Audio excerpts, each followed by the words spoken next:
भगत जनों, संसार का भ्रमण करते हुए अपने प्रिय भक्तों के साथ गुरु नानक देव जी तिब्बत की ओर भी रवाना हुए। पूर्व तिब्बत में गुरु नानक देव जी की पूजा भक्ति कई बौद्ध मंदिरों में आज भी होती है, परंतु प्रश्न यह है कि तिब्बतियों के मुखिया दलाई लामा क्यों गुरु नानक के विषय में मौन है। आज हम समझते हैं कि शायद दलाई लामा शताब्दियों से इसी तरह संपूर्ण तिब्बत के गुरु एवं राजकीय मुखिया माने जाते रहे हैं, किंतु यह बात सत्य नहीं। जिस समय श्री गुरु नानक देव तिब्बत में गए उस समय तिब्बत में कोई दलाई लामा नहीं होते थे। यह दलाई लामा की परंपरा बाद में शुरू हुई। ना ही उस समय लहासा तिब्बत की राजधानी था। जब दलाई लामा का संप्रदाय शुरू हुआ तो भी यह संप्रदाय तिब्बतियों ने उस संघ का अत्यंत विरोधी बना रहा जो गुरु नानक के उपासकों का था। भगत जनों, तिब्बत का प्राचीन इतिहास बड़ा धुंधला है।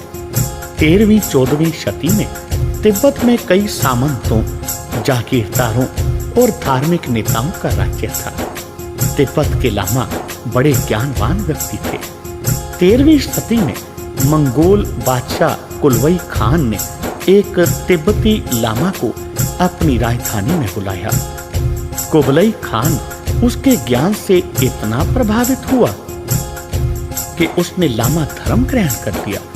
जिस समय गुरु नानक तिब्बत में पहुंचे तब तिब्बत में 2 मुख्य संप्रदाय थे, कर्मापा लाल टोपी वाले और गैलुपा पीली टोपी वाले। इनमें बड़ा भारी धार्मिक और राजनैतिक संघर्ष हो रहा था। गुरु नानक के संप्रदाय को कर्मापा संप्रदाय ने अपना लिया और क्योंकि इस लाल टोपी वाले संप्रदाय ने गुरु नानक के मत को अपनाया था, गैलुपा पीली टोपी वाले संप्रदाय ने इस मत की विरोधता शुरू कर दी।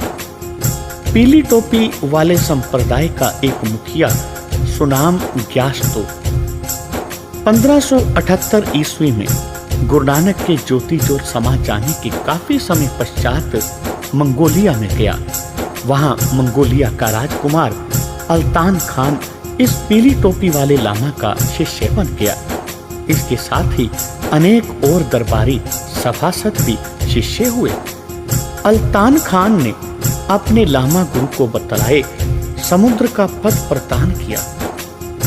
इस तलाए शब्द का विकृत रूप दलाई लामा हो गया। तब से दलाई लामा की गद्दी और राज्य का प्रारंभ हुआ। भक्तों, लगभग 1 शताब्दी दलाई लामा का प्रभाव बहुत कम रहा, परंतु यह कर्मापा लाल टोपी वाले लोग गुरु नानक का नाम लेने वालों की कड़ी विरोधता करते रहे। 1640 ईस्वी में दलाई लामा के संप्रदाय ने कर्मापा संप्रदाय के राज्य गुरु को मार डाला, उनके राजपाट पर अधिकार जमा लिया और 5वें लामा नगवांग लोबजांग ग्यात्सो तिब्बत का राजगुरु बना। यह दलाई लामा पहले डिबाग रहते रहे, फिर इन्होंने लहासा में अपनी राजधानी बनाई। कर्मापा संप्रदाय के नेताओं ने लहासा राजधानी पर अधिकार करने के लिए 2-3 प्रयास किए, किंतु वे सफल न हो पाए। 15वीं शती के अंत में कर्मापा संप्रदाय के मुखिया डोनियो डोरजे ने लहासा में अपने संप्रदाय का एक मठ बनाना चाहा, परंतु पीली टोपी वाले दलाई लामा ने बनने नहीं दिया।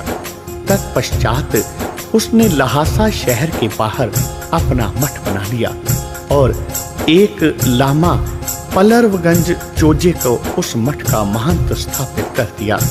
परंतु एक रात लहासा के पीली टोपी वाले दलाई लामा के व्यक्तियों ने रात को आक्रमण किया और गुरु नानक का नाम लेने वाले लामाओं का मठ जलाकर रख दिया। भगत जनों, लामा पलपंख चोजे बड़ी कठिनाई से प्राण बचाकर निकला। इस घटना के उपरांत लाल टोपी वाले कर्मापा लामाओं को लहासा की रीतियों और त्योहारों में भी भाग नहीं लेने दिया गया। ऐसे दलाई लामा के संप्रदाय ने गुरु नानक के नाम लेने वाले कर्मापा संप्रदाय का लहासा और उसके समीपवर्ती स्थानों पर से अंत कर दिया। परंतु फिर भी तिब्बत में अनेक स्थानों पर लगभग 1000 ऐसे मठ विद्यमान हैं जिनमें गुरु नानक की उपासना की जाती है। उनको बुद्ध का अवतार माना जाता है और उनके उपदेश और जीवन चरित्र तिब्बती भाषा में लिखकर रखे हुए हैं। भक्तजनों, जब कभी सिख विद्वानों ने तिब्बती भाषा सीखकर इस ओर शोध कार्य किया और इन गुरु भक्तों की संभाली हुई ऐतिहासिक रचनाओं का अनुवाद किया, तो हमें गुरु नानक की तिब्बत यात्रा और शेष जीवन कथा के संबंध में आश्चर्यजनक सामग्री मिलने की संभावना हुई। सिक्किम की राजधानी गंगटोक से 100 मील उत्तर दिशा में एक मठ है जहां तिब्बत को जाते हुए गुरु नानक ने विश्राम किया था। वहां उनकी चरण पादुकाएं तथा उनके जीवन लीला से संबंधित स्मारक आज तक स्थित हैं। राजधानी गंगटोक से इस आश्रम तक, जिसे चंगटांग कहा जाता है, अब पक्की सड़क बन गई है। इस मठ के लोग इस स्थान को नानक टांग कहते हैं। इस वादी के मध्य में एक 30 फुट ऊंचा तथा 200 फुट घेरे का पत्थर है जिस पर गुरु नानक की चरण पादुका स्थित है। इस पत्थर को पूज्य समझकर इसके इर्द गिर्द 4 फुट की दीवार बनाई गई है। इस पत्थर के भीतर एक गुफा है जिसका मुख पत्थरों से बंद किया हुआ है। इस पत्थर के ऊपर गुरु नानक की चरण पादुका सुरक्षित रखी हुई है। लामा लोग इस चरण पादुका पर पैसे और पुष्प आदि चढ़ाते हैं। इस पत्थर के एक कोने पर से पानी टपकता है। भक्तजनों, जहां से पानी निकल रहा है वहां कुछ इस प्रकार के वाक्य अंकित हैं जिनसे अनुमान लगाया जा सकता है कि यहाँ से कुछ शताब्दियों तक पानी निकलता रहा है। भक्तजनों, जो ऐतिहासिक साखी इसके संबंध में प्रसिद्ध है वह इस प्रकार है। गुरु नानक ने तिब्बत को जाते हुए इस पत्थर के नीचे गुफा में विश्राम किया। इस वादी में बह रही नदी का पानी बहुत गंधला था। इस पत्थर में से स्रोत के रूप में जो पानी निकला वह गुरु नानक के करनी कमाल चमत्कार से निकला। पीने के लिए यहाँ के लोग इसी निर्मल जल का प्रयोग करते रहे हैं। इस पत्थर के इर्द गिर्द आर्चिड, एक प्रकार का फूल पौधा उगा हुआ है। किसी को यहाँ से फूल तोड़ने की आज्ञा नहीं। चरण पादुकाएं जिनका चित्र श्रद्धालुओं को दिया जाता है वे गुरु साहिब के चरणों के चिन्ह हैं। भक्तजनों, जब गुरु नानक महाराज यहाँ आए तो वह अपने खाने के लिए चावल और केले अपने साथ लाए थे। इस क्षेत्र में ना तो चावल होते थे और ना ही केले।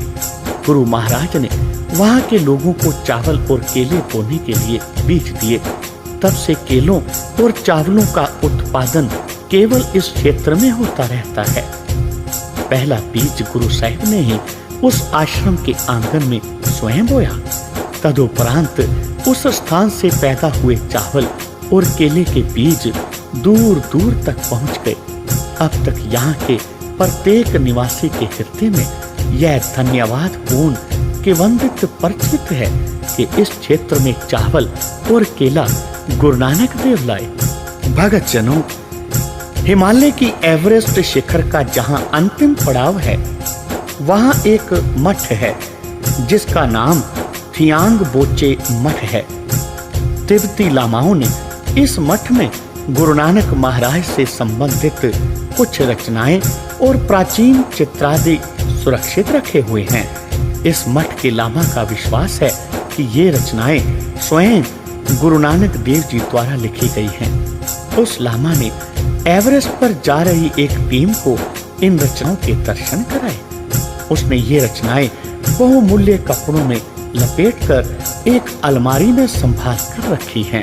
भक्तजनों, तिब्बती गुरु नानक को रिपोंचे गुरु कहते थे।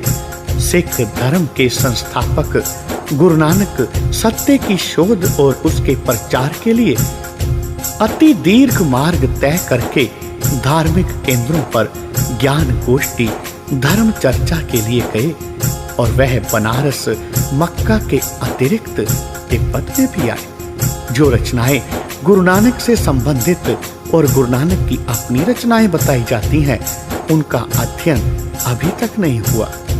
जब वे प्राप्त हो जाएंगी तो इनमें से बहुमूल्य ऐतिहासिक और दार्शनिक सामग्री मिलने की संभावना है।